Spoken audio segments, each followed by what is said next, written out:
10 centimetre से दिए गए रेखाखंड को 5 बराबर भागों में कैसे बांटे। फिर से एक बार देख लीजिए, रिवाइज कर लीजिए। रेखाखंड खींचना है आपको 10 सेंटीमीटर का।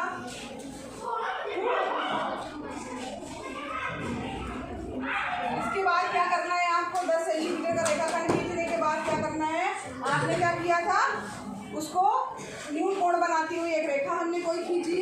इसके बाद हमने क्या किया था, याद करिए, हमने क्या लिया था, हाँ प्रकार लिया था। उसकी सहायता से हमें जितने भागों में बांटना है, अगर 6 दिया है, 8 दिया है, तो उसको उतने भागों में आपको चाप लगा लेना है। अगर मान लीजिए, ठीक है, लगाने के बाद क्या करना है, लास्ट वाले बिंदु को इस लास्ट वाले बिंदु से मिलाते हुए फिर स्केल की सहायता से इस रेखा के समानांतर सारी रेखाएं इस बिंदु से खींचती जानी है। तो हमें ये जो है वो 5 बराबर भागों में दिया गया रेखाखंड प्राप्त हो गया। ठीक है, अब इसके बाद आपको क्या करना है, अगर मान लीजिए क्वेश्चन में दिया है कि आपको कि दिए गए रेखाखंड को जो है उसको 2:3 के अनुपात में बांटिए।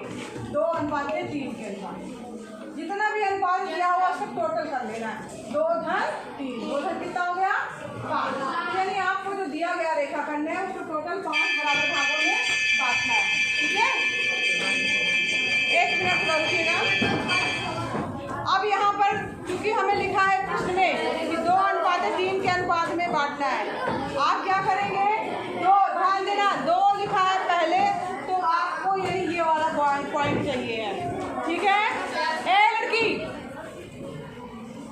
2 मतलब ये वाला पॉइंट चाहिए है। फिर इसके बाद लिखा 3, यानी नेक्स्ट वाला जो होगा उसके बीच में 3 का गैप होगा, 1, 2, 3, यानी 2:3, यानी ये वाला हमारे पास में बिंदु रहेगा 2:3, यानी ये वाली रेखा आपको मिटा देनी है और ये जो रेखा है आपको मिटा देनी है।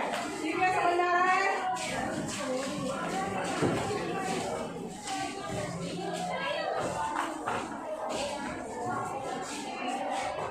तो ये हमारा दिया गया रेखाखंड 2:3 के अनुपात में विभक्त हो गया। ठीक है, अगर 3:2 दिया होता तो इसको रहने देते, ये वाला मिटाते हैं।